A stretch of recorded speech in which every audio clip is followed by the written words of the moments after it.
ఇక్కడ nature water falls ఉన్నాయి. కొండ లోయల నుంచి జలపాతం వస్తుంటుంది. అందరు శివస్వాములు ఇట్లా ఈ విధంగా ఇక్కడ స్నానం చేసుకుంటారు.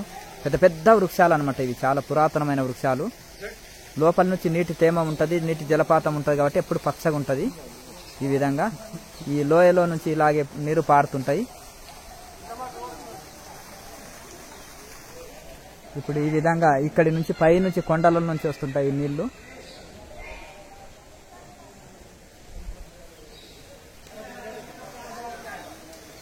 ఇప్పుడు మనం బ్రహ్మంగారి గుహకు పోదాము. ఈ దారి గుంట అటు నుంచి చక్కగా పైకి వెళ్దాము. కెమెరా పట్టుకున్నాడని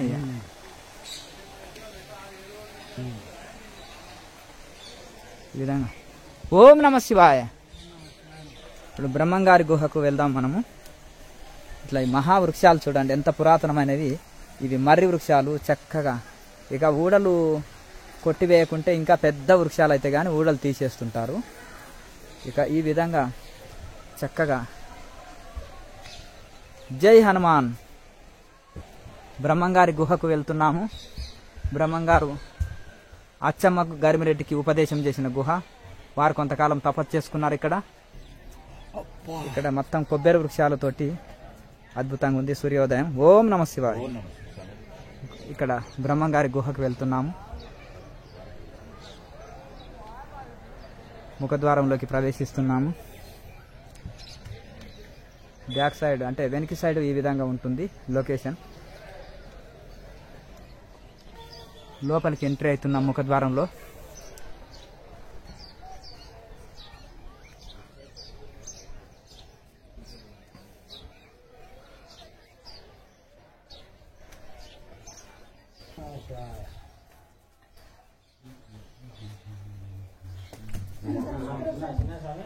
ఈ విధంగా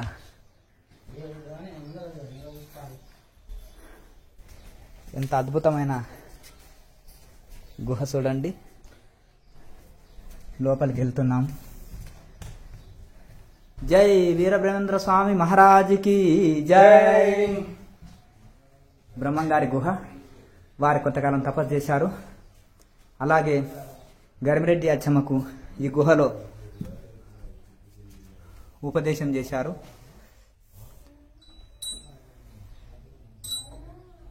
జై జై జినాయన మహారాజుకి జై.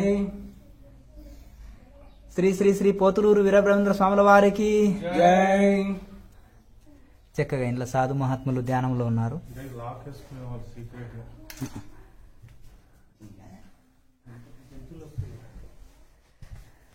ఓం నమ శివాయ. బ్రహ్మంగారి పాదుకల్ని దర్శనం చేసుకుందాము. శ్రీ గురు పాదుకలు.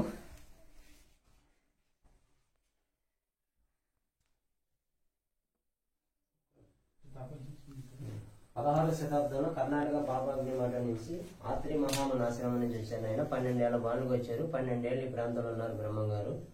ఈ లింగాన్ని ఆయన ప్రదర్శించారు. ఆయన శంకరుడు అని పిలుస్తారు అన్నమాట. అక్కడే ఆయన తపస్సు చేసి అచ్చమామ వారికి ఉపదేశించి ఆవిడ కుమారుని కళ్ళు ఇచ్చారని కాలపత్ర గ్రంథాలు తొలిసారి ఇక్కడ చదివి వినిపించారంట. కాలజ్ఞానానికి ప్రారంభోత్సవం ముగింపు కూడా ఇక్కడే పెట్టుకున్నారండి. ఇక్కడే నీళ్లతో దేపినిచ్చి యాగంటి పసుపును అంతకంతకు పెరిగి కలియుగాంతులో రంకివేస్తారని చెప్పారండి. మన నూనెతోటి ఎప్పుడు కూడా అఖండ దీపం ఎదుగుతూనే ఉంటుంది అన్నమాట. ఇక్కడ ఆయన తపస్సు చేసిన కానీ అది స్వరంగోనైనా 12 కిలోమీటర్ల రౌలకొండ యాగంటికి ఇప్పటికీ ఉంది. బ్రహ్మంగారు ఆనాడు నడిచొచ్చిన దారి అనమాట. వచ్చిన భక్తులు కూడా కొంత లెక్క పోయేవారు.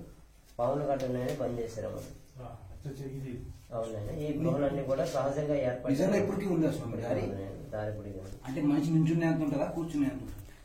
అక్కడికి వెళ్ళాక మనిషిలా చేయాల పైకి ఎత్తుకుని నిలబడి వెళ్ళొచ్చు. అంటే వాళ్ళుగా డౌన్ గా ఉంటుంది అన్నమాట. పోయి కొద్ది 12 ఏళ్ల క్రితం 3 కిలోమీటర్లు నేను పోయించాను అన్నమాట. ఇప్పుడు గాలి ఆడదనమాట. అక్కడ గుహ ఉంది కదండి. ఈ కేఎంసీ ఛానల్ ప్రేక్షకులకి మంచి అవకాశం. ఇక్కడ బ్రహ్మంగారు ఈ గుహలోకి వెళ్లి రహస్యంగా వెళ్లేవారు. ఇక్కడ పూజారి గారు 12 కిలోమీటర్లు వెళ్లారంట ఈ గుహలోకి వెళ్లి. ఇక్కడ స్వామీజీ వారు ఎక్కడెక్కడో యాత్రలు తిరిగేసి వచ్చి ఇక్కడ మనసు ప్రసన్నమై బ్రహ్మంగారు శివుడు ఇక్కడ నిలుపుకున్నారు ఈ పూజారి స్వామిని. ఇంకా ఈ విధంగా శివుణ్ణి ప్రతిష్ట చేసింది ఇక వీరబ్రహ్మేంద్ర స్వాముల వారు ప్రతిష్ట చేశారు. ఇంకా వారు ఎక్కడెక్కడో యాత్రలు తిరిగేసి ఇక్కడ శివుడి సేవలో ఉన్నారు స్వాముల వారు. ఓ 12 కిలోమీటర్ల ఆ స్వరంగ గుహ ఉంది కదండి. ఆ గుహలో వెళ్లేసి వచ్చారంట. ఇంకా అవతల చాలా దారి ఉందంట. స్వామి రిటర్న్ వచ్చిన అని చెప్తున్నారు. వారి మాటల్లోనే ఇప్పుడు విన్నాం మనం ఆల్రెడీ. ఇక స్వామీజీ ఎంతకాలం నుంచి ఉన్నారండి మీరు ఇక్కడ? మేము ఒక 10-12 ఏళ్ళ బట్టి ఇక్కడ సేవ చేసుకున్నామండి. అయ్యవార్ల దగ్గరే సేవ చేసుకుంటాం. సంతోషం. అయ్యవార్లు ఉంటారు. అయ్యవార్లు ఇప్పుడే పూజ ఉందని కిందకి వెళ్ళారా ఉంటా. సంతోషం స్వామీజీ. మీరు ఇక్కడే శివుడి సేవలో ఉన్నారు. సేవ చేసుకుంటూ ఉంటాను. సంతోషం. అది ఇప్పుడు గొప్ప కాశీనాయన కూడా నేను శివుడికి సేవకుని అన్నారు. గొప్ప ఋషులు కూడా దాసుని సేవకుడు అనే దాస భావనతో ఉంటారు. సార్ చాలా సంతోషం. ఇక్కడ మీ అనుభవాలు ఏంటిది స్వామీజీ? ఇంకా భగవంతుని సేవ చేసుకుంటూ అంటే ఇక్కడ మన ఈయన ఏమంటారంటే ఇక్కడ స్వయంగా బ్రహ్మంగారి ఇక్కడ మీరు ఇక్కడ ఆయన అంటే సూక్ష్మ శరీరంలో ఇక్కడ ఉన్నాడని మీ భావన? భగవంతుడు ఆయన శ్రీమన్నారాయణ అవతారం వచ్చారండి. కామ రూపంలో జ్యోతి రూపంలో ఎప్పుడు కూడా ఇక్కడ తిరుగుతానంటారు అన్నమాట. అది నేను అందుకని ఇక్కడ ఏదైనా కప్ప గానీ ఏమన్నా చిన్నది ఏది వచ్చినా గానీ ఏ జీవుని మేము ఏమనమండి. అంటే హాని కలిగించండి. వైరం విడిచి జీవిస్తాయి అన్ని జీవులు. కప్ప, పాము ఇవన్నీ వైరం విడిచి జీవిస్తాయి. అంటే మహనీయులు తపస్సు చేసిన స్థలం కదా, అదే ఇక వైరం విడిచి జీవిస్తాయి సకల జీవరాశులు కూడా.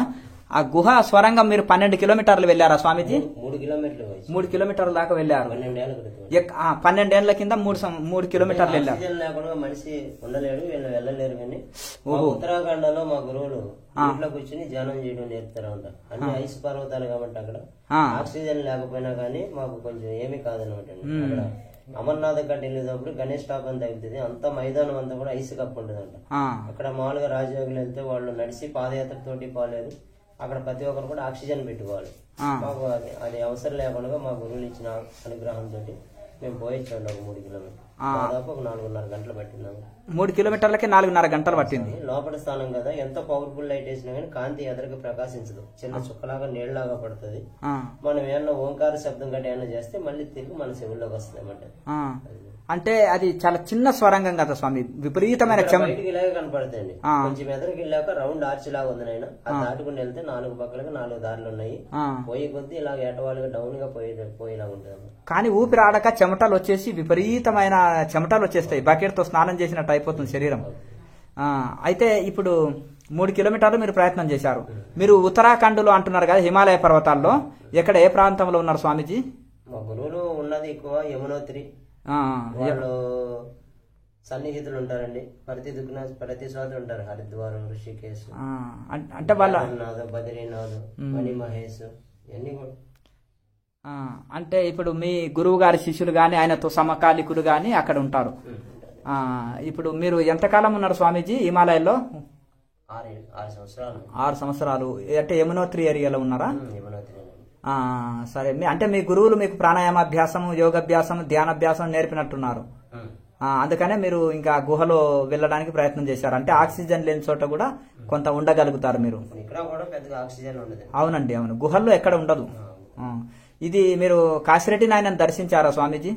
1990 ఆ టైంలో ఆయన దర్శనం చేశానండి. ఆయన 93 ఆ టైంలో కాశిరెడ్డి నాయన గారు తనివిరిశారు. అదే, అవును, సమాధి అయ్యారు. ఇది మీరు అంటే ఆ జ్యోతి క్షేత్రం ఏమైనా వెళ్ళారా మీరు?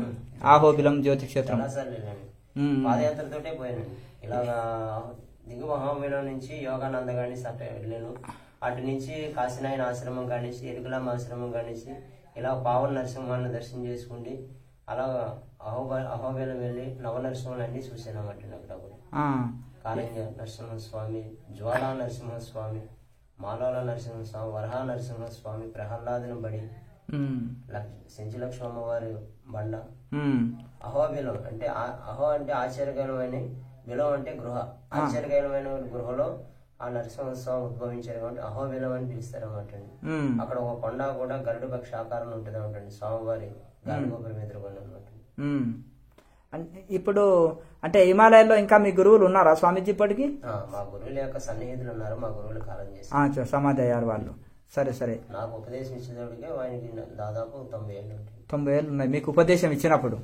మొత్తం ఇంత ఇంచుమించు 120-130 సంవత్సరాలు జీవించారు మీరు గురువులు, మీ గురువు గారు. 102-105 మొత్తం మీద 100 పైనే జీవించారు. సరే. అయితే మరి మీరు అక్కడ అంటే మీరు తిరిగిన యాత్రలు ఎక్కడెక్కడ స్వామీజీ హిమాలయాల్లో? నేను తిరిగాను. మామూలుగా ఈ కాశీ కానిసి పూరి జగన్నాథ్, ఆ, హరిద్వార్, ఋషికేశ్, ఆ, ఇలహాబాద్, త్రివేణి సంగం, ఆ, మణిమహేష్, ఆ. మణిమహేష్ అంటే హిమాచల్ ప్రదేశ్. యమునోత్రి, గంగోత్రి, కేదార్నాథ్, బద్రీనాథ్. ఇంకా దాంట్లో చాలా చిన్న చిన్న ఉంటాయండి. ఈయన గయా. ఇప్పుడు మీరు అంటే హిమాలయాల్లో కలిసిన మీ సమయంలో కలిసిన ఎవరన్నా సిద్ధ పురుషులు గొప్ప గొప్ప మహానుభావులు ఉంటారు కదండి. నైట్ పూట కూడా మేము తీర్థయాత్ర చేసామండి. ఆకాశ మార్గాల్లో మాకు అనేక రకాల జ్యోతులు కనిపించాయి వాటండి. అవన్నీ కూడా సిద్ధ పురుషులు. అంటే జ్యోతి రూపంలో, నక్షత్ర రూపంలో తిరిగారు. 2 గంటలు 1 గంట ఆ టైంలో మేల్కొని ఉంటే కనిపించేవారండి. ఆ గంగోత్రి నదిలో ప్రతి గుండె కూడా విభూది కలర్ లో ఉంటది అనమాట. రౌండ్ గాను లింగాకారం విభూది కలర్ లో ఉంటది. పెద్ద పెద్ద గుళ్ళు నీళ్లు ప్రవహిస్తున్నా కానీ ఆ గుళ్ళు పైన సగం ములిగి సగం పైకి కనపడుతుంటాయి కదా, వాటి మీద కూడా కూర్చుని ధ్యానం చేసుకుని ఇవ్వడం అనమాట. అయితే స్వామీజీ మరి మీరు హిమాలయాల్లో అంటే మనుషుల రూపంలో అయితే గుర్తించి ఇబ్బందికరమని జ్యోతి రూపంలో మహనీయులు ఎవరైనా సరే కామ రూపంలో కానీ జ్యోతి రూపంలో కానీ వారు పయనిస్తూ ఉంటారండి. భగవంతుడు లోక కళ్యాణార్థం కోసం ప్రపంచాన్ని పరిపాలిస్తుంటాడు. విగ్రహ రూపంలో గుళ్ళో కొలువై ఉంటారు. ఆ యొక్క భగవంతుని యొక్క జాడలు కనుక్కోవడం కోసం వీళ్ళు సిద్ధ పురుషులందరూ కూడా ఆయన్ని కలుసుకోవడం కోసమే ఎవరు ఏ విధంగా పూజలు చేసినా కానీ ఆ యొక్క భగవంతుని యొక్క దర్శనం చేసుకోవడం కోసం వాళ్ళు నడుస్తారు ఉంటుంది. అందుకని ఆ ఘోరాలని సిద్ధ పురుషులని వీళ్ళందరూ కూడా మన మానవుడికి భగవంతుని యొక్క అడుగు జాడలు మనం తెలియపరచడం కోసం వాళ్ళు ఎంతో సేవలు చేసి భగవంతుని వాళ్ళ పునీతులయ్యి మన యొక్క పాపకర్మను తొలగిస్తుంటారు అనమాట. వాళ్ళ యొక్క స్పర్శ కానీ వాళ్ళ యొక్క మాట కానీ వాళ్ళ యొక్క మాటలు మనం చెప్పుకుని విన్నా కానీ దీన్ని సత్సాంగస్యం అంటారు అంటండి. మనలో ఉన్నటువంటి నిత్యకర్మలన్నీ కూడా తొలగి మనం పరిపూర్ణమైనటువంటి విధానంలో నడుస్తూ ఉంటుంది. గురువు లేకపోతే మనం ఎందుకు గురువు ఇచ్చి ఉండాలన్నమాట. అదే మీరు హిమాలయంలో ఆ గురువులతోటి పొందిన అనుభవం. అయితే ఇంకా మీరు దర్శించిన సిద్ధ పురుషుల్లో కొంతమంది గురించి చెప్పండి స్వామి. ఎందుకంటే ప్రపంచంలో చాలా మంది ఈ కాలంలో ఎవరు ఉన్నారు, అన్నం నీళ్ళు తినకుండా ఎవరు ఉంటారు, మాయమయ్య ఎట్లా పోతారు, ఆకాశంలో ఎట్లా పోతారు, ఇంత సైన్స్ అభివృద్ధి చెందింది, ఈ కాలంలో ఎవరు ఉన్నారని అనుకుంటారు. అవన్నీ కూడా మనం ఇప్పుడు కాశీరెడ్డి మిడిమిడి జ్ఞానంతో మాట్లాడుతున్నాం. మనం అసలు భగవంతుని యొక్క స్పర్శ మనం చూస్తే గనక మనం సరిపోవు. మన కళ్ళు మనకి దివ్యమైనటువంటి నేత్రాలు మనం సంపాదించుకోవాలి. ఫస్ట్ ఆ దివ్యమైనటువంటి నేత్రాలు సంపాదించుకోవాలి అంటే ఇలాగ పెద్దల్ని అందరినీ కూడా ప్రతి జీవిని కూడా మమకారంతో ప్రేమతోటి మనం చూస్తూ ఉంటే మన నేత్రాలు దివ్యమైనటువంటి నేత్రాలు అవి మన శరీరం పరిపూర్ణత అయ్యి మనలో ఉన్నటువంటి కామ క్రోధం అన్ని కూడా తొలగి మనం మంచి మార్గంలో నడుస్తాం అన్నమాట. అందుకని ఏంటంటే ఎవరిని ఏమి కించపరచుకున్నా మనం నిశ్శబ్దంగా మనం సైలెంట్ గా ఆ యొక్క భగవంతుని వాళ్ళ మాటలు వినాలి. ఫస్ట్ ఇంటే అప్పుడు మనలో ఉన్నటువంటి దోషాలు తొలితేయండి. అప్పుడు మనం వాళ్ళని కూడా దర్శనం చేసుకోవడం. అంటే సూర్యుడికి ఇప్పుడు మేఘాలు ఉంటే సూర్యుడు కనిపించినట్టుగా మనకు కూడా అజ్ఞానం అనే పొరతోటి జ్ఞాన నేత్రం తెరవకుండా ఆ యొక్క జ్ఞాన నేత్రం తెలుసుకుంటేనే మనం అంత ఋషులను దర్శించగలుగుతాం, దైవాన్ని దర్శించగలుగుతాం. మన కళ్ళు ఇప్పుడు ఇంత లెక్కని ప్రపంచాన్ని అంతటి చూస్తున్నాయి, ఎంత లెక్క ఆకాశం కనపడి చూస్తున్నాయి. వాటిలో దివ్యమైనటువంటి నేత్రాలంటే ఇంకా వాళ్ళు ఎంత గొప్పగా ఉంటారు చూడండి. అంటే సంపాదించు ఇప్పుడు మనం పరమాణువుని చూడలేం కదా స్వామి, అణువు పరమాణువుని చూడలేము. అట్లాగే ఈ సూక్ష్మ శరీరంలో తిరిగే యోగులను కూడా ఒక సూక్ష్మ శరీరంలో ఉండే ఋషువు లేకపోతే జ్ఞాననేత్రం తెరవబడిన ఋషి ఆత్మజ్ఞానులు మాత్రమే దర్శించగలుగుతున్నారు. సిద్ధులే దర్శించగలుగుతున్నారు. అంటే ఇప్పుడు మనం ఈ చర్మనేత్రాలతోటి ఈ యొక్క మనం ఈ అజ్ఞాన ప్రపంచాన్ని చూడగలుగుతున్నాం, కానీ జ్ఞాననేత్రంతో ఆ ఋషులను దర్శనం చేసుకుంటాం. అంటే సూక్ష్మ శరీరంలో మన పక్కన ఉన్న ఇప్పుడు ఈ గుహల్లో సూక్ష్మ శరీరంలో ఋషులున్నా మనం దర్శించలేము. అలాగే బయట ఆకాశంలో పోయే ఋషులను కూడా దర్శించలేము. గురువులు పంచభూతాలను కూడా జయించారండి. మనం ఒకటే తెలుసుకోవాలండి, మనిషి ఎన్ని సాధించినా ఏం చేసినా జీవనోపాధి అయినటువంటి మంచినీరుని ఎవరో సృష్టించలేరు. ఆ నీరు లేకపోతే ఏ జీవి బతకలేదు. అది ప్రతి ఒక్క మానవుడు కూడా తెలుసుకుండి మూర్ఖత్వంగా మాట్లాడకుండా గురువులు ఎలాగా ఏంటన్నా తెలుసుకోవాలి. గురువులు ఫస్ట్ పంచభూతాలను గెలిచి వాళ్ళు సాధించి భగవంతుని యొక్క స్వరూపాన్ని తెలుసుకుంటారు అంటూ. అంటూనే గాలి, నీరు, నిప్పు, ఆకాశం, భూమి అన్ని కూడా ప్రకృతి అన్ని కూడా గురువుల మాట వింటాయన్నమాట. వాళ్ళకు ఒకసారి కోపం ఇస్తే జలం ఉధృతమయ్యి గ్రామాలు కూడా ఉంచేయచ్చు. లేకపోతే నీళ్లు మొత్తం వర్షాలు పడకుండా నీళ్లు అడగంటూ పోయి ఒక్క చుక్క నీళ్లు కూడా దొరకకుండా మనం బాధపడతాం. అడుగులు తగలబడిపోయి మనకు ప్రకృతి చెట్టు నుంచి గాలి కూడా రాదనమాట. ఏంటంటే గురువుల్ని బాగా పూజించుకోండి. దైవ సన్నిధిలో మనం ఇప్పుడు కూడా చాలా ఏకాగ్రతతో గడుపు ఉంటే వాళ్ళ యొక్క అడుగు జాడలు ప్రతి ఒక్క మానవుడు కూడా తెలుసుకుంటారు, చూస్తారన్నమాట. అంటే సిద్ధ పురుషులకు ఏదైనా సాధ్యం. ఇప్పుడు ఆ యొక్క అగ్రహారాన్ని మంటలు వచ్చేటట్టు చేశాడు, మళ్ళీ చల్లార్చారు బ్రహ్మం గారు. అట్లా అంటే ఈ గుహకు విశిష్టత ఏంటిది అంటే బ్రహ్మం గారు ఇక్కడ ఆయన వచ్చి కొన్ని రోజులు అనుష్ఠానం అంటే ధ్యానం చేసుకొని గరిమిరెడ్డి అచ్చమ్మకు ఉపదేశం చేసిన గుహ. అంతేగా స్వామి, ప్రత్యేకత ఉంది. అంటే వాడికంటే ముందు మునులు తపస్సు చేశారు. అగస్త్య మహర్షి ఇంకా పూర్వ ఋషులు ఎందరో తపస్సు చేశారు. కానీ ఇంకా ఒక ప్రత్యేకత మనకు తెలిసిన వరకు ఏంటిదంటే బ్రహ్మం గారు ఇక్కడ తపస్సు చేసుకున్నారు కొంతకాలము, గరిమిరెడ్డి అచ్చమ్మకు ఉపదేశం ఇచ్చారని ఒక ప్రత్యేకత ఈ గుహ. అన్ని కూడా చాలా మంది అడుగుతారు, బ్రహ్మం గారు కర్ణాటకలో పుట్టడం ఏంటి, దక్షిణ కాశీలో పుట్టడం ఏంటి, ఇక్కడికి రావడం ఏంటి, అక్కడ సమాధి అవడం ఏంటి, ఇక్కడ గోవనగా ఏంటి. ఏ మానవుడైనా సరే ఒక సిద్ధుల యొక్క అంశలో పుట్టి వాళ్ళ ఏదన్నా ఒక కార్యక్రమం సత్యమైన సంకల్పం తోటి వాళ్ళ యొక్క సంకల్పం నెరవేరకుండా అక్కడ గతించిపోయారనుకో, భగవంతుడు మళ్ళీ వాళ్ళని అక్కడే జన్మింపజేసి కాలం జన్మలుగా ఆ యొక్క కార్యక్రమాన్ని వాడు ఎక్కడి నుంచి అడాప్ట్ చేస్తాడు అక్కడి నుంచి మళ్ళీ స్టార్ట్ చేపిస్తారన్నమాట. అలాగే వాళ్ళ యొక్క గురువులు వాళ్ళ యొక్క స్థానాల కాడికి మా యొక్క బ్రహ్మం గారు వచ్చారన్నమాట. కర్ణాటక దక్షిణ కాశీలో ప్రకృతి మాంబ పరిపూర్ణాచార్యుల దంపతులకి ఆయన జన్మించి ఆయన జన్మించగానే వాళ్ళిద్దరు గతించిపోయేటప్పుడు ఆ తల్లిదండ్రులు ఇద్దరు కూడా ఆత్రి మహాముని అంటే ఆయన అనసూయమాత భర్త అనటండి. దత్తాత్రేయుని స్వరూపంలో ఆవిడ కడుపును పుడతారంటే త్రిమూర్తులు ముగ్గురు కూడా అనసూయమాత. ఆ యొక్క మహానుభావుడు సప్త ఋషుల్లో ఆయన అనుకుంటాను ఆత్రి మహాముని. ఆయన చేతుల్లో పెరిగి వీరపాపయ్యమ్మ గారికి జ్ఞానబోధ అంతా చేసి పెంపుడు తల్లి యొక్క అనుగ్రహంతో ఆయన బ్రహ్మచారిగా వచ్చి గరిమిరెడ్డి అచ్చమాంబ వారిని కలిసి ఈ గృహలో ఎవరికి తెలియకుండా ఈ లింగాన్ని ప్రదర్శించుకుని ఆయన అనుష్ఠానం చేసుకున్నాడంట. అంటే ఇక్కడ అగస్త్య మహాముని ఫస్ట్ యజ్ఞయాగాలు చేశారు.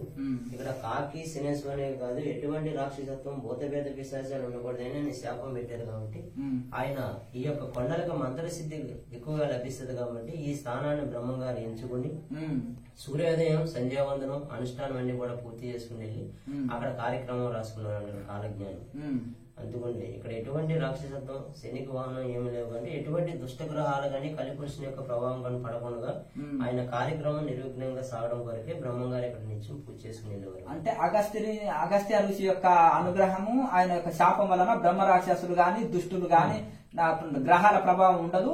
ఈ యొక్క శాంతంగా ఉంటది, వైరం విడిచి జీవులు జీవిస్తాయి. అందుకని ఈ యొక్క కొండల పర్వతాలకు మంత్రసిద్ధి ఆయన ఆశీర్వాదం అగస్త్య ఋషికి ఉన్నందుకు బ్రహ్మం గారు ఇది ఎంచుకున్నారు అంటున్నారు. అయితే ఇప్పుడు కారణ జన్మరాలు కాబట్టి గత జన్మలో ఉన్నటువంటి బంధాల ప్రకారంగా అచ్చమామ వారి ఇంటి కూడా ఆయన ఆశ్రమవాసం వచ్చారండి. గోపాలులాగానే ఆయన నిత్యం గోవులు కాసుకున్నాడంట.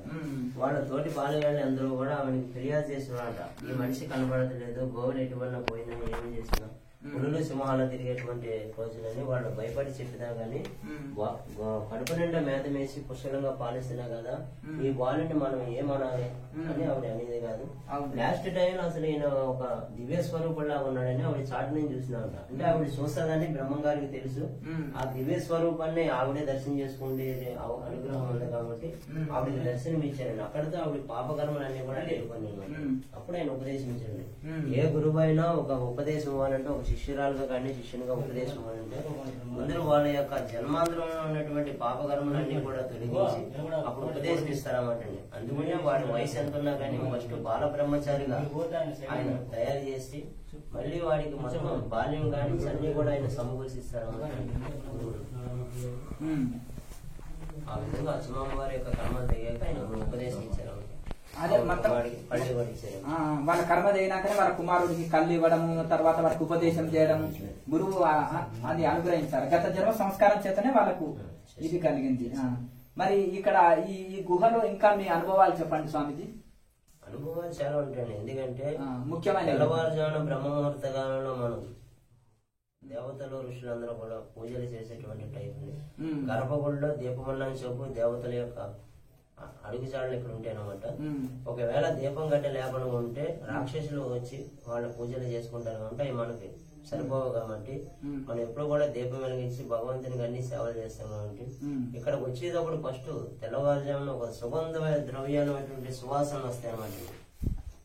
మామూలుగానే వస్తాయి సుగంధ ద్రవ్యాల వాసన, సువాసన చాలా అంటే దేవతల శరీరాలు సుగంధ భరితమైన అని పురాణాల్లో వింటాం కదా, మరి వాళ్ళు వచ్చిపోయినని ఆనవాళ్ళేమో. ఆ విధంగా ఇప్పుడు మనం ఏదన్నా ఇసుకలో నడిస్తే మనిషి నడిచినట్టు ఎలాగా కనిపిస్తుంది, అడుగులు ఉంటాయి, గాలి వేస్తే ఇసుక కట్ట జరుగుతుంది కదా, ఆ విధంగా ఎవరో నడిచినట్టు ఇసుక పరకుల కదలికలు అన్ని కూడా మనకి కనిపిస్తుంటాయి. ఇసుకలో అడుగులు లాగా పైన కూడా అడుగులు ఉంటాయి ఇక్కడ. ఒక్కొక్కసారి మనం రెండు కొండలు ఇలాగ దగ్గరికి జాయింట్ అయినట్టు కనిపిస్తుంది. ఇప్పుడు అవతల అంత కొండలు ఉన్నాయి కదా, ఋషులు ఒక అంగలో అటువంటి వాళ్ళు దాటుకుండేటువంటి టయాలు కాబట్టి రెండు కొమ్మలు కలిసినట్టు మనకి అనిపిస్తాయి అన్నమాట. అప్పటికప్పుడే ఒక క్షణకాలంలో అలా అనిపిస్తుంది మనకి. మళ్ళీ మన దృష్టిలోకి మనం ఏదో భ్రమపడ్డాం అన్నట్టు అనిపిస్తుంది అన్నమాట. వాళ్ళు వెళ్ళిపోయాక మన కొండలు రెండు ఇవన్నీ కూడా అంటే వాళ్ళు ఆ మధ్యలో వెళ్ళినప్పుడు పిలప్ అయిపోతారు, మొత్తం నిండిపోతుంది, కొండ నిండుగా కనిపిస్తుంది. వాళ్ళు వెళ్ళిపోయినాక మళ్ళీ సందు ఉంటది అన్నమాట. అంటే ఇప్పుడు మనము తడి కాళ్ళతోటి నడుస్తుంటే అడుగులు పడినట్టు ఋషులు వచ్చిపోయినట్టు అడుగులు కనిపిస్తాయి. నాకు చాలా సార్లు ఇక్కడికి వచ్చేటప్పటికి తెల్లవారుజామున ఎవరో ఒకళ్ళు టెంకాయ కొట్టినట్టు ఏదోటి శబ్దం అనిపిస్తా ఉంటుంది. రాయి మీద టెంకాయ కొడతాను, అలా టెంకాయ కొట్టినట్టు నీళ్లు పోసినట్టు శబ్దం అనిపిస్తుంది. మనం గేటు తీసుకుని వచ్చినప్పుడు అక్కడ ఏదైనా ఆ గృహలో ఒక ఎర్ర పంచి చిన్నది సింగు మనకి మనిషి అలా దాటుకున్నట్టు ఇటువంటి ఎన్నో సార్లు కనిపించినాయి. అంటే ఇలా పూజ చేసుకుని ఋషులు రహస్యంగా లోపలికి వెళ్ళిపోయినట్టు కనిపిస్తాయి. అంతేగా ఇప్పుడు ఎంత యాత్ర స్థలమైనా కొన్ని తీర్థ స్థలాలు, ఇప్పుడు కాశీ ఋషుల తపస్సు చేసిండ్రు, ఎంత నగరం అయినా కానీ దాన్ని వదిలిపెట్టం కదా దర్శనానికి. ఈ ఎంత జనాల రద్దీ ఉన్నా ఒక పవిత్ర స్థలాలని ఋషులు కూడా వచ్చి దర్శనం చేసుకుంటారని తెలిసి నిదర్శనం. అది పట్టణం పెరిగిందని దాని పవిత్రత ఎక్కడ పోదు, అది మారుకోమా పట్టణం కాశీ ఎందుకు పోతాము అంత నగరం అని కాదు కదండి. దానికి ఒక ప్రత్యేకత ఉంటది. ఋషులు దానికి సంకల్ప శక్తిని యుగ యుగాల దాకా ఇది ఇట్లా నడవాలని వాళ్ళ సంకల్ప శక్తిని దారపోస్తుంటారు కొన్ని మందిరాల్లో. అందుకనే ఇప్పటి కూడా ఈ రద్దీ పెరిగినప్పటికీ ఋషులు ఆ స్వరంగంలోకి వెళ్ళి వచ్చి పూజ చేసుకొని పోతారని ఈ యొక్క అనుభవం మీకు స్వయంగా తెలుస్తుంది. అంటే ఒక్కోసారి కాషాయ వస్త్రంతో అందులోకి పోయినట్టు కనిపిస్తుంది, మళ్ళీ కనిపిస్తుంది. నిదర్శనాలు ఎన్నో కనిపిస్తాయి. అంటే ఎప్పుడు ఇక్కడ ఉండి స్వయంగా ఉన్న వాళ్ళకి ఈ అనుభవాలు ఉంటాయి. అయితే ఇంకా ఈ వర్షాలు పడ్డప్పుడు ఇవన్నీ కూడా నీళ్లు కడతాయండి. ఒకసారి నేను వచ్చేటప్పటికి దాని నిండా కూడా నీళ్లే ఉన్నాయి, నూనె ఎంతో లేదనమాట. అడిగినంత నీళ్లు ఇంత గడ్డలాగా తేలిపోయింది. నూనెలో నీళ్లు వస్తాయి ఏంటంటే ఒక గడ్డలా తయారవుతుంది అనమాట. అఖండ జ్యోతి అండి, అన్ని నీళ్లే కనపడ్డాయి. నేను ఆశ్చర్యం అయిందనమాట నాకు. అలా నేను ఒక మర్చిపోయాను. నేను మర్చిపోయి అన్ని పూజ అన్ని చేసుకునేదా కూడా ఆ దీపం అలా వెలుగుతాను ఉన్నాను. అఖండ జ్యోతి అట్లే వెలుగుతుంది. తర్వాత నేను మళ్ళీ ఆ దీపవతిని ఇంకో వేరే ప్రాంతం అంటే దాని నిండా ఇప్పుడు వారి నీళ్లు మొత్తం వర్షాకాలంలో నీరు వస్తుంది. ఆ నీళ్లతోటి అలాగే వెలుగుతాను. అంటే నూనె ఉంది కానీ ఒత్తు అంతా కూడా అడుగుని నీళ్ళలోనే ఉంది. ఆ ఒత్తు వెలుగుతాను ఉంది. నాకు మతి భ్రమించింది. మళ్ళీ నేను ఇవన్నీ పూజ చేసుకుంటే ఇవన్నీ అయ్యేటోటికి 2 గంటలు పట్టింది. అయినా అది అలాగే వెలుగుతానే ఉంది.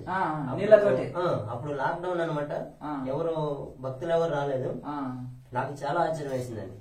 తర్వాత నేను మళ్ళీ అది నీళ్లు గడ్డ తీసి ఆ ఒత్తు పక్క వేరే దాంట్లో వేసి నూనె పోసి మళ్ళీ క్లీన్ చేసి అదే విధంగా ప్రమిది చేసాను అనమాట. అఖండ జ్యోతి ఆరిపోకుండా ఆ ఋషుల నీళ్లతోటే వెలిగించాలనుకుంటాను. అంటే ఇప్పుడు వర్షాధారంతో ఇవన్నీ కారుతాయి అనమాట. అదే జూన్ లో మొత్తం వర్షాలకు ఈ అన్ని నీళ్లు కొండ నీళ్లు దాగి వదిలిపెడుతుంది జాలు. కొంచెం సన్న బొట్లు పడి ఆ యొక్క నూనె పాత్ర నిండిపోయి అందులోకి వెళ్ళి ఆ దీపం పాత్ర నిండిపోయినాక ఆ నీళ్లతోటే దీపం వెలుగుతుంది. ఒత్తి ఆ నీళ్ళలో ఉంది, అలాగే నీళ్ళలో ఒత్తి ఉండి వెలుగుతుంది. అప్పుడు లాక్డౌన్. అవును స్వామి, అవును. అయితే ఇటువంటి నిదర్శనాలు ఇప్పుడు చక్కగా మనము ఆ దీపం నీళ్లతోటే పాత్ర నిండా నీళ్లు నిండిపోతే నూనె అయిపోతే ఆ వర్షాకాలంలో ఆ జాలువారిన నీళ్లతోటే దీపం వెలుగుతుంది. అలాగే ఋషులు ఇక్కడ రహస్యంగా ఆ గుహలకి వెళ్ళి ఇప్పుడు కనిపిస్తుంది చూడండి, ఆ గుహ ద్వారంలోకి వెళ్ళి వచ్చేసి దర్శనం చేసుకొని పోతుంటారు. ఇక్కడ శివలింగం ఉంది కదా, బ్రహ్మంగారు ప్రతిష్ఠించిన వీరబ్రహ్మేంద్ర స్వామి ప్రతిష్ఠించిన ఈ శివలింగాన్ని దర్శనం చేసుకొని పూజ చేసుకొని పోతుంటారు. అలాగే ఈ యొక్క కొండలలో కూడా 2 కొండల చర్యల నుంచి ఋషులు వచ్చి వస్తుంటే ఆ కొండ ఫిలప్ అయిపోతుంది, నిండుగా అయిపోతుంది. మీరు గమనించలేదు, శేషపాను ఆకారం ఉంటుంది. ఆ పాము లాకుంటుందండి, ఇలా తిరిగి పాము తల లాకుంటుంది. ఇదేమో నాలుక లాకుంటుంది. ఆ కొననేమో ఆ గుహ ఉంది కదా, గుహ నాలుక లాకుంటుంది. ఇదేమో పాము తల లాకుంటుంది. ఇదేమో తిరిగి వచ్చినాం కదా, ఇలా చుట్లు చుట్టుకున్న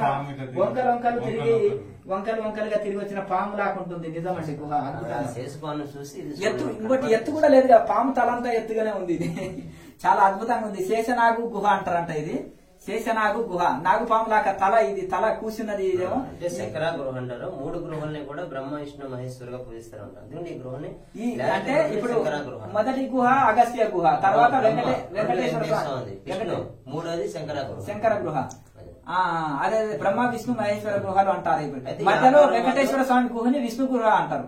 ఈ ఆకారం మాత్రం శేషపాను ఆకారం ఉంది. అవునండి, శేషపాను గమనించే వాళ్ళకే తెలుస్తా ఉంటుంది. మీరు ఇందాక చెప్పారు కదా, వాదోపవాదాలు చేస్తారు ఆ గురువుల గురించి కూడా అంటారని. అటువంటి వాళ్ళకి ఏం తెలుస్తుంది?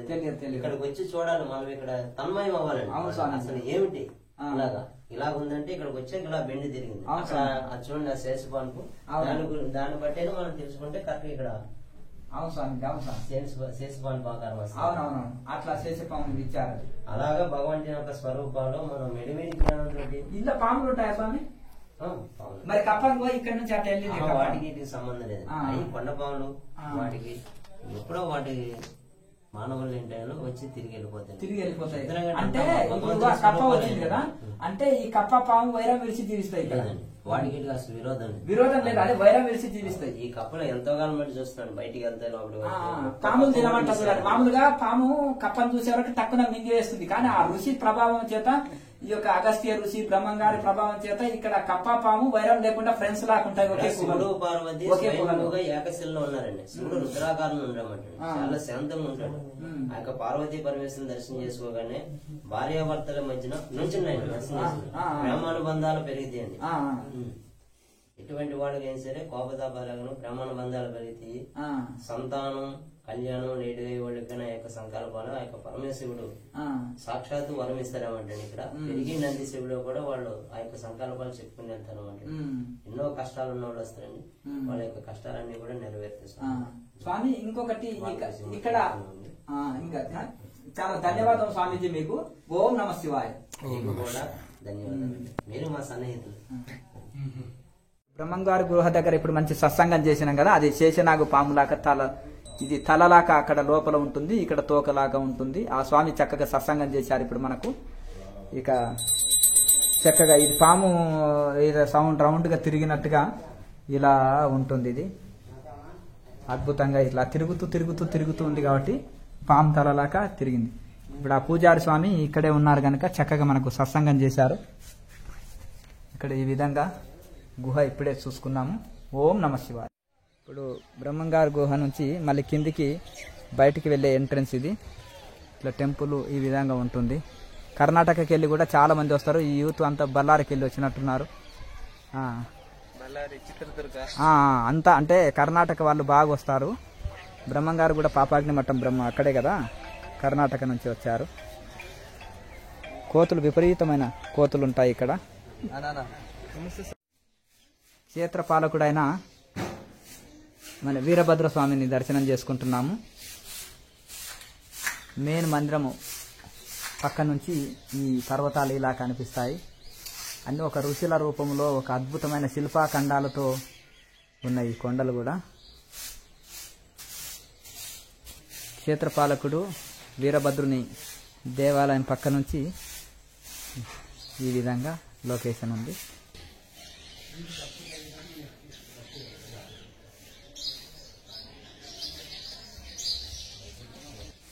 మందిరం నుంచి సూర్యోదయం ఇలా ఉంటుంది. ఇప్పుడు బ్రహ్మంగారి గుహ అక్కడ పైన కనిపిస్తుంది చూడండి. ఇక్కడ బయట నుంచి లొకేషన్ ఈ విధంగా ఉంటుంది బ్రహ్మంగారి గుహ.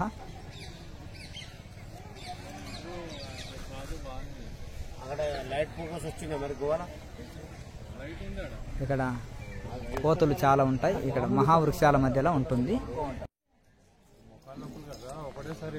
ఇక్కడ ముఖద్వారం ఇలా ఉంటుంది. దేవాలయం చుట్టూ యాగంటి క్షేత్రము, మహాపర్వం పవిత్రం. ఋషుల మునులు తపస్సు చేసింది. అగస్త్య ఋషి, బ్రహ్మంగారు అటువంటి మహనీయులు ఇక్కడ కొంతకాలం తపస్సు చేశారు. అగస్త్య ఋషి చాలా సంవత్సరాలు తపస్సు చేశారు ఇక్కడ. యాగంటి క్షేత్రము చాలా అద్భుతమైన ప్రకృతి సౌందర్యం, సిద్ధి క్షేత్రము. ఓం నమ శివాయ. ఇక్కడ మహావృక్షాలు చూడండి. అప్పుడు బ్రహ్మంగారి టైంలో వృక్షాలు, మహత్తరమైన వృక్షాలు. ఇక్కడ బ్రహ్మంగారి గుహకు దారి, ఇది మహావృక్షాలు. ఈ లోయ జలపాతం పారుతుంటుంది, కాలువ చేశారు దానికి జలపాతం పోవడానికి. పురాతనమైన ఇక్కడ ముఖద్వారం కింద మంటపాలు. ఇక్కడ ఈ విధంగా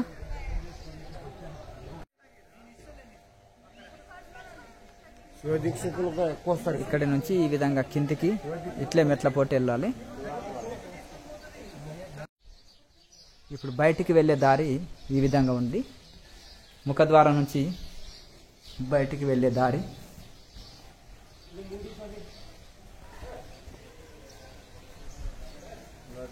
ముఖద్వారం నుంచి బయట సూర్యోదయ సమయంలో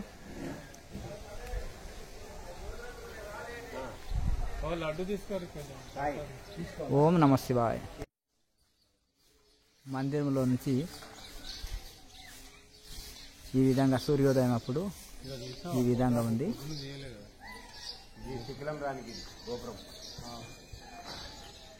సూర్యోదయంలో ఈ విధంగా ఉంది గోపురము.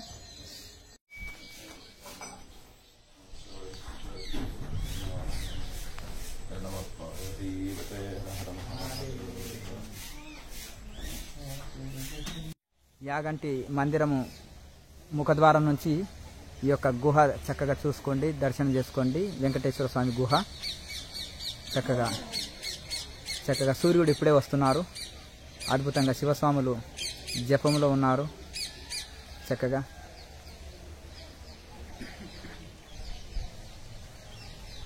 గోపురము, ముఖద్వారము,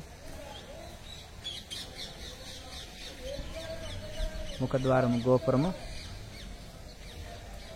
లోకి ఎంట్రీ అవుతున్నాము. కొండల, పర్వతాలు, శిఖరాల మధ్యలో చక్కగా శివస్వాములు జపధ్యానాలతో అద్భుతంగా యాగంటి క్షేత్రము. సూర్యోదయం ఇప్పుడే అవుతుంది. శివస్వాములు జపధ్యానాల్లో ఉన్నారు. చక్కగా శివస్వాములతో కలకలలాడుతుంది. అద్భుతమైన యాగంటీశ్వరుడు కైలాసాన్ని పోలి ఉంటుంది. శివుడి క్షేత్రాలు అన్ని కొండల్లో, పర్వతాలలోనే ఉంటాయి. కడప, కర్నూలు జిల్లాలో మొత్తం ఇటువంటి కొండలే, మొత్తం కొండలనే కొన్ని వందల టెంపుల్స్ ఉంటాయి. చుట్టూ పూర్వకాలంలో ఆ మంటపాలలో యాత్రికులు బస చేసేవాళ్ళు. బ్రహ్మంగారు సంచరించిన స్థలం, ఋషులు మునులు తపస్సు చేసిన స్థలం ఇది యాగంటి మహాక్షేత్రము. ఇప్పుడు మెయిన్ గుడిలోకి ఎంటర్ అవుతున్నాము.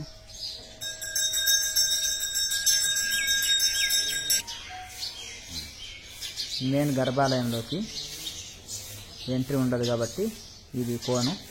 చక్కగా కెమెరా అలౌడ్ ఉండదు ఎంట్రీ గర్భగుడిలోకి. చక్కగా ఇక్కడి నుంచే దర్శనం చేసుకోవచ్చు. వెంకటేశ్వర స్వామి గుహ, అద్భుతమైన వెంకటేశ్వర స్వామి గుహ నుంచి లొకేషన్.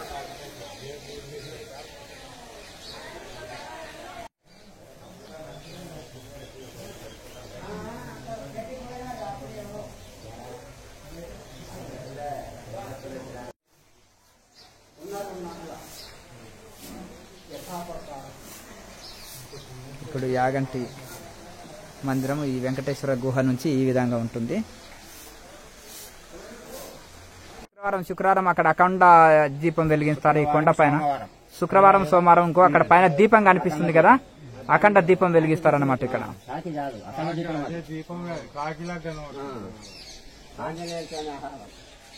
ఇట్లా ఈ కొండ ఈ విధంగా ఉంటుంది చూడండి. ఇట్లా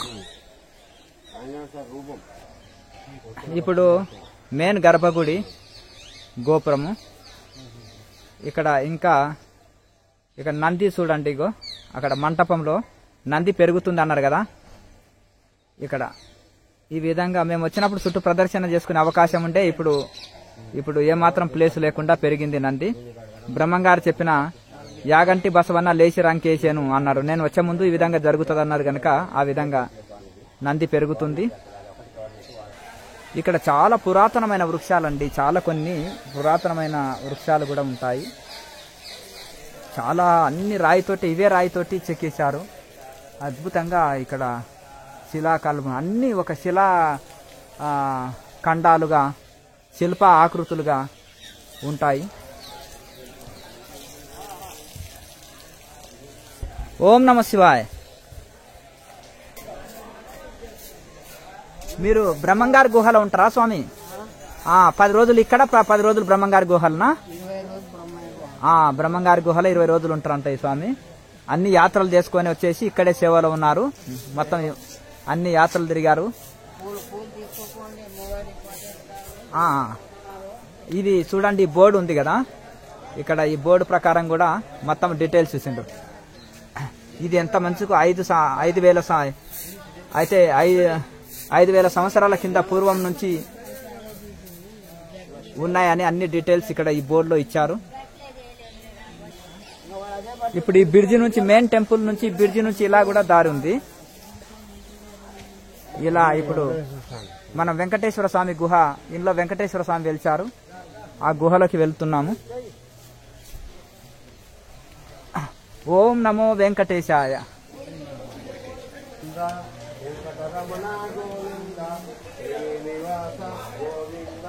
గోవింద గోవింద గోవింద గోవింద.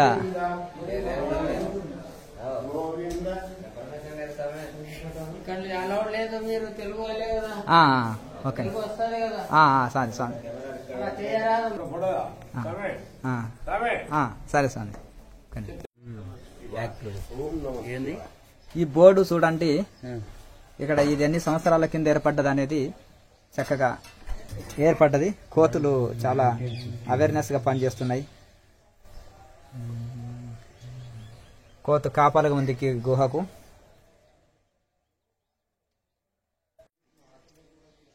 కోతులు వచ్చేసిన అవేర్నెస్ ఉన్నాయి చాలా అద్భుతంగా.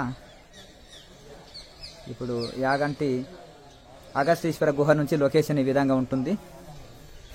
ఈ కేవు మూత చూడు ఎంత అద్భుతంగా.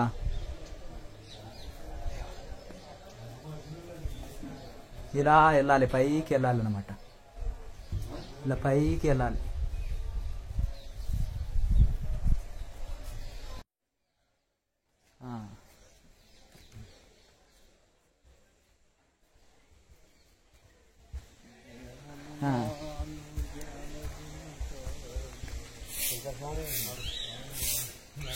ఇప్పుడు ఈ గుహ ఏ గుహ స్వామి? అగస్త్య మహాముని గుహ. రండి, ఒక నిమిషం మీరు ఇంటర్వ్యూ ఇది ఛానల్లో వస్తుంది. చెప్పండి స్వామి. అగస్త్య మహామణి గుహ ఇది. ఆ గుహలో అగస్త్య మహామణి తపస్సు చేసిండు. ఆయన తపస్సు చేస్తుంటే ఒక రాక్షసి కాకి రూపాన్ని వచ్చి కావు కావని ఆయన తపస్సును భంగం చేసిన వల్ల ఈ యాగంటి ప్రవేశానికి కాకి గాని, గద్ద గాని, నవగ్రహాలని ఉండవు. నేను కంటితో చూసిన యాగంటి అని అర్థం. యాగంటికి మూల కారణం అగస్త్య మహాముని. ఆయన తపస్సులోనే ఉండి 3 గుహలలో తిరిగినాడు. తిరిగి వెంకటేశ్వర స్వామి బుట్టినేలు గోరు పోయిన వల్ల న్యాయంది స్వామి నా గోరు ఇంత భిన్నమైందంటే నాయన అని మళ్ళా తపస్సు కూర్చుంటాడు. ఆయన తపస్సు కూర్చున్నాడని ఆ తపస్సు కూర్చున్నాడని కాక, నాయన నీది ఫస్ట్ పాదం ఇక్కడే, 2వ పాదం కడప, 3వ పాదం తిరుపతి. నాయన నువ్వు ఎలాంటి తిరుపతి కాలేదు, నువ్వు ఇక్కడే నిల్చున్నాయన ఆయన నిల్చుని. ఇప్పుడు గుహకి వెళ్లి చూద్దామండి. అగస్తీశ్వర గుహకి వెళ్తున్నాము. యాగంటిలో అద్భుతమైన ప్రకృతి సౌందర్యము, మహా ఋషులు తపస్సు చేశారు. అగస్త్యుడు మహాశివ భక్తుడు. శివుడి కొండలు ఎక్కడ చూసినా గానీ నేచర్ లో ఉంటాయి. ప్రకృతి సౌందర్యంలో శివుడు ఇష్టపడేది భస్మము, ధరించేది పాము, వేసుకునేదేమో పులి చర్మము, ధరించేది పులి చర్మము. ఇక కొండల గుహల్లోనే ఇప్పుడు యాగంటి మందిరం, మెయిన్ మందిరము. కొండల్లో గుహలోనే శివుడు ఉండేది. హరహర మహాదేవ శంభో శంకర మహాదేవ. జై అగస్తీశ్వర మహారాజుకి జై. అగస్తీశ్వర గుహకి వెళ్తున్నాము. వావ్, అద్భుతమైంది చూడండి, ఎంత గుహలు చూడండి, అద్భుతమైన అగస్తీశ్వర మహా ఋషి తపస్సు చేసిన గుహ. లోపలికి వెళ్దాం, చూద్దాం. ఇప్పుడు ఈ చీకటి గుహలోకి వెళ్తున్నాము. అద్భుతమైన గుహ. ఈ యొక్క గుహలు, చీకటి గుహలోకి వెళ్తున్నాము.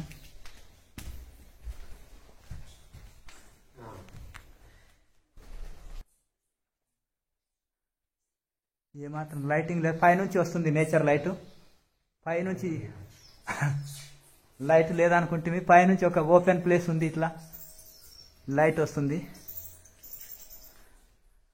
అద్భుతమైన అగస్తీశ్వర గుహ. ఇక్కడ ఎవరు మాత్రం లేరు, ఒక పూజారి గారు ఉన్నారు. శివలింగ ప్రతిష్ఠ చేసి ఉంది. అద్భుతమైన ఓం నమ శివాయ, ఓం నమ శివాయ.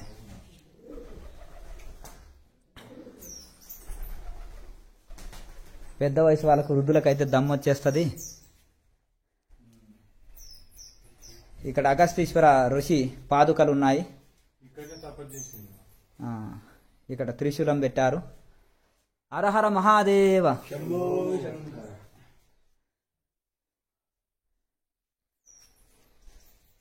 బ్రహ్మంగారు చాలా ఇష్టపడ్డ గుహలు ఇవి.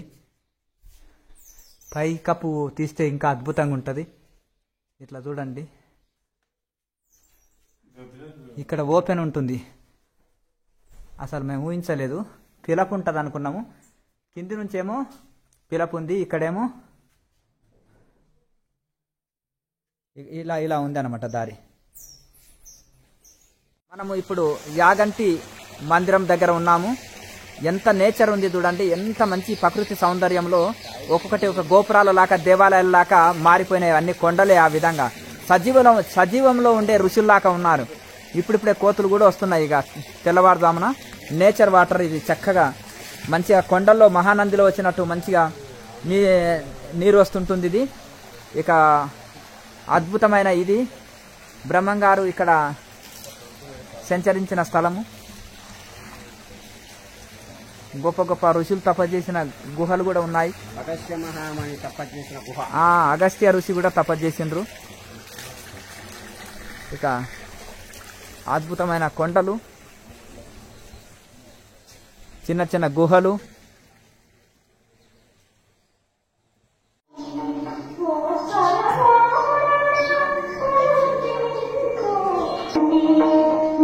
ఇప్పుడు కొండల మధ్యనే పలగదించి కట్టారనడానికి గుండు, ఈ పెద్ద రాయి ఉంది చూడండి. ఆ రాయి నెలవంక ఎంత బాగా అనిపిస్తుంది. శివుడు అలంకారంగా పాములు, గజ చర్మము, అలాగే ఈ యొక్క నెలవంకనే ధరిస్తాడు. నెలవంక చక్కగా అనిపిస్తుంది.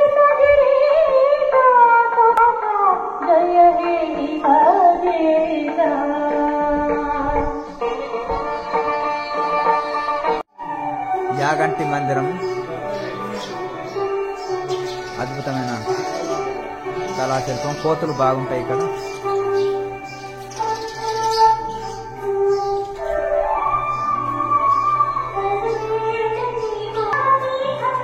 యాగంటి నందీశ్వరుడు, యాగంటి బసవన్న లేచి రంకేసేను అని బ్రహ్మంగారు అన్నట్టుగా చూడండి, మొత్తం పెరుగుతున్నాడు చూడండి.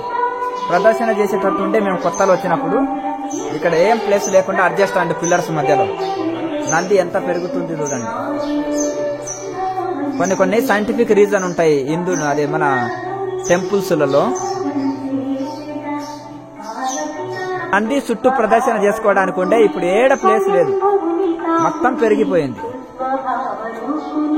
పురాతనమైన కట్టడాలు పైన అక్కడ కేవ్ గుహలు ఉన్నాయి, పెద్ద పెద్ద గుహలు.